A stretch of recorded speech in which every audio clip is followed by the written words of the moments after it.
Alright, let's do this. Another main hall collection update. We're going to the record collection, 5 records-ish at a time. And you can see the way I structure or the way I order my record collection. We are now back in the light side of the cabinet.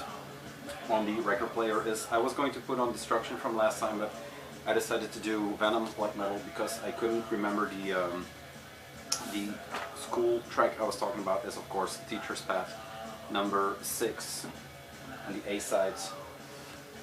In rereading the lyrics of this speed metal classic, thank you Wyatt, yeah, it's a bit more raunchy than I remembered, so yeah. The classic Venom Black Metal. Like I said, we're in the light side of the cabinet, so I picked 6 records, keeping them in the bulk, or keeping them together as a group. The first one I pulled out was a 12-inch single of the track Drinking in LA by BrandDamn 3000. This is the sleeve, just a disco sleeve. And it says Drinking in LA, Mount Real Mixes. So you have the Deer side, The Problem with Sheldon, and then Drinking in LA, which is one of my favorite tracks. You know, all true genres. I just love that track, I don't know why. It has the Dave 1 remix, then the Thinking in LA, a Zubone re-remix, Couch Surfer is on here. Then Bunny side is Sinking in LA, the dub mix, Drinking in LA, Who mix, and then Drinking in LA, Finky mix, and the album version. So there's a lot of tracks on this just 12-inch. The album version, of course, is the best one, BrandDamn 3000. I don't know what year this is from. 97, so yeah, it's older than I would have imagined. Like I said, just a disco sleeve, and this is a Coke bottle, one of the very first Coke bottles. It's a little bit more, well, blue than Coke bottle green, but Bunny side and Deer side. And I got this one from my buddy Baki. That was in that collection he gave me. This was one of the gems that was in there because I never seen this one. So yeah, it is it's a pop song, but it's, I don't know, it always struck a chord with me. If you don't know it, look it up. I'll put some link to this one in the description. So yeah, BrandDamn 3000. Never heard anything else by them. Maybe I should do them a solid and check out more of their music. Then, a record that I had to put on again to see what this is. This is Egon Fisk with Leaking Colors. And what Egon Fisk is, let's see, there we go. This is I think this is a light installation on the cover that they took a picture of. Egon Fisk is the alter ego of a buddy of mine that had an alter ego in Chrome Brûlée, the synth project with a lot of members, but I forget which one he was. So this is also a synth-based project, a solo thing by him. This is from 2009, and this is on Umbrella Delica Records or something like that. Egon Fisk. Very cool record. It is very synth-based music, just like Chrome Brûlée. Maybe Chrome Brûlée is the successor of this one, especially for his tracks. But it is synth-based music. It has some funk influences. There are some breakbeats in there. I think I hear a Dominator sample on here. So yeah, it's actually a very good record, better than I kind of remembered. Acid Meta, Fat Kid with Limp Leg, Rome Zeitz, Bogey Batchlip, I think, Mr. Philly Young's Disappearance, Bombshell, Gerdek, and Leaking Holes. So yeah, artwork by Graphic Non-Graphic. They always have their artwork on point, these guys, especially now with Meteor Music and Jacques Digital. If you don't know Meteor Music, check that project out. I think Chrome Brûlée is done for real, which is a shame, but hey. Here we go. Nice center labels with the colored lights, and it has a bit of an Aphex feel, but really more the sound of the synthesizer. If the CD version of this record shows anything, it is that kind of sound translated into synth music. So yeah, all in all, a very good record that I kind of forgot a bit in my collection, which makes this worthwhile. We're doing. His name is Freek, or Free, not Freak, Free. Yeah, I should see him more often, but you know how that goes. So yeah, Egon Fisk, nice record. Got it from him, I think, or at my local shop, I'm not sure. Then we delve into Aphex. Yeah, it was just, it's not alphabetically as you know, but it's just how it feels. It reminded me of Aphex in some spots, so it's with Aphex. This is the Window Licker 12-inch, which I have the VHS version somewhere too. Or maybe I traded it, I'm not sure.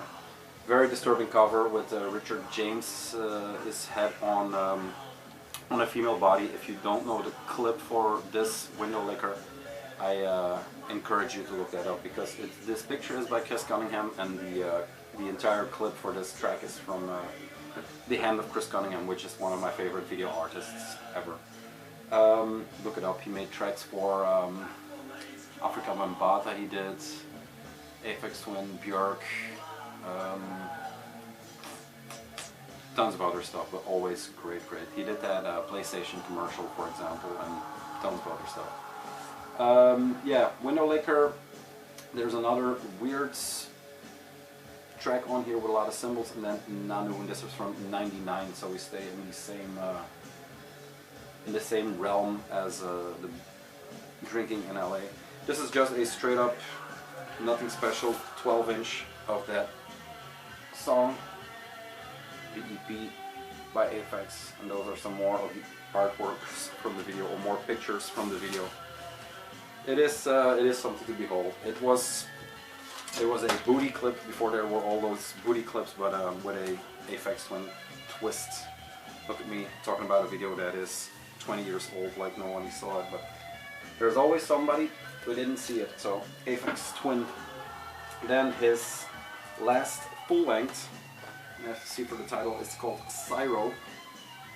I don't have too much Aphex Twin because they were pricey, especially the Drugs. I have that record on CD, which is my favorite Aphex one, but it's $100 maybe for one record, so I haven't picked that one up. Should get a repress, but alas, it's also a bigger format of records.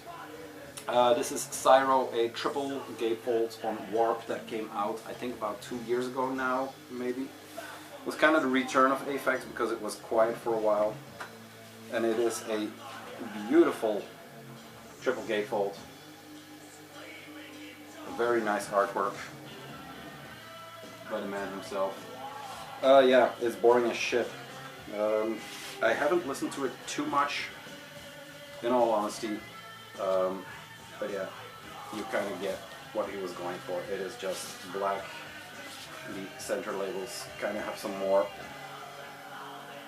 cool artwork. I'm not sure what it is. Some artwork, ceramics, I'm not sure. But like I said, I haven't listened or haven't delved into this record too much.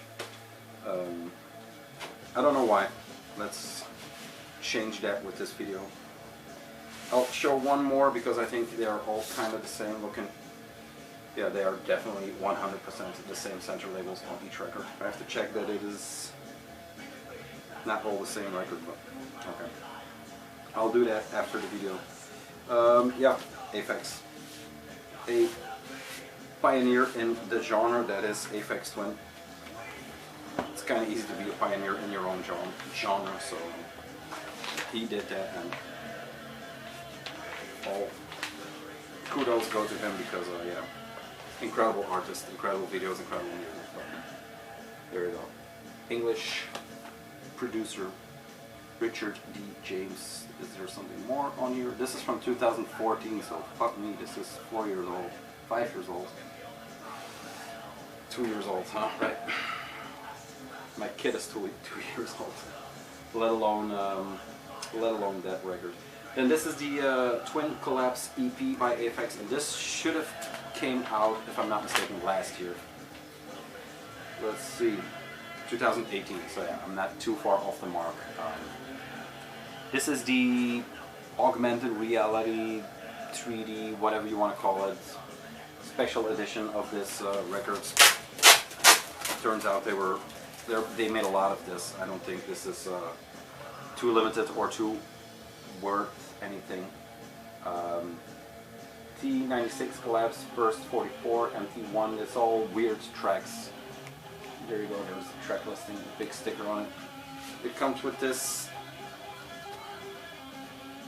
multi-faceted Aphex Twin logo. They had a whole campaign like this. The record is just black. They had a whole campaign like this with all these kind of images and weird reworks of his face digitally.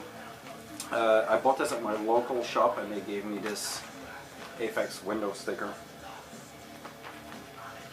that I just decided to put with the record instead of stick it on a window. But yeah, a nice little, I don't think he did anything after this. I could be wrong, there maybe could be an EP, but definitely not a full length since, so hope to hear from him soon. This was actually very good. I listened to this more than I listened to the full record. Just because it's more digestible, I think, I'm not sure. With Venom raging in the back. Then, I think I have one more, and then I'll let you go. There is a new collection update coming, but I'm waiting for 2 records to finish the story of that video, and then a tape delay with the same story. I'm waiting for the Cumulus tape to come in. And an Unearthing Darkness, which is going to be very cool.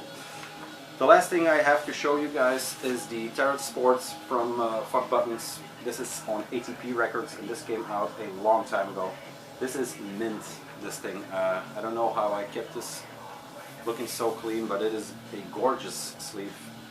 It has raised, I don't know, this is not just spot gloss, this is 3D feel. I don't know if that shows up, but no, I don't think it shows up. It has bubbles on the cover, let's say it like that. Fuck Buttons on ATP Records when they were still a thing. I'm not sure they still produce records or make records. But yeah, very nice looking sleeve. Inside, Fuck Buttons, Tarot Sports with the 2 guys. One of these guys, see, are there names on here? No, not really. This is from 2009, so once again, together with, what was from 2009? Egon Fisk. I was definitely into more electronic music at the time. One of these guys now is the Blank Mass producer, or the Blank Mass music maker. That is a project out on Sacred Bones. The difference between Fuck Buttons and Blank Mass is there is room to breathe in this one. This is a bit more like the cover shows. There is no snarling or barking, growling dog on this, which Blank Mass does have, or Rotten Apple. This is a bit more festival ready, or whatever you want to call it, where Blank Mass is for dirty clubs maybe. But I've seen him at a festival too, so that comparison doesn't hold up all too well. Anyway, you know what I mean. It's just more sunshiny than Blank Mass. Let's go for the throat. Very good pressing from ATP, at least 180. Double record just on black. And yeah, it is, I don't know, it's a very good record that kind of gets played a lot, not too much, because I'm more in the mindset for Blank Mass than I'm into a Tarot Sport listening session, but I just played it before this video and it still sounds very good, very bright, very, yeah. It has its moments of going into overdrive, but not as much as Blank Mass, so yeah. Fuck Buttons, great stuff. There we go. Next we'll be back with, I think we're going into Dio, so be prepared. While Venom is raging on, I will say my goodbyes, and I'll see you, I think, halfway of the week or something like that. I'm not sure. Peace.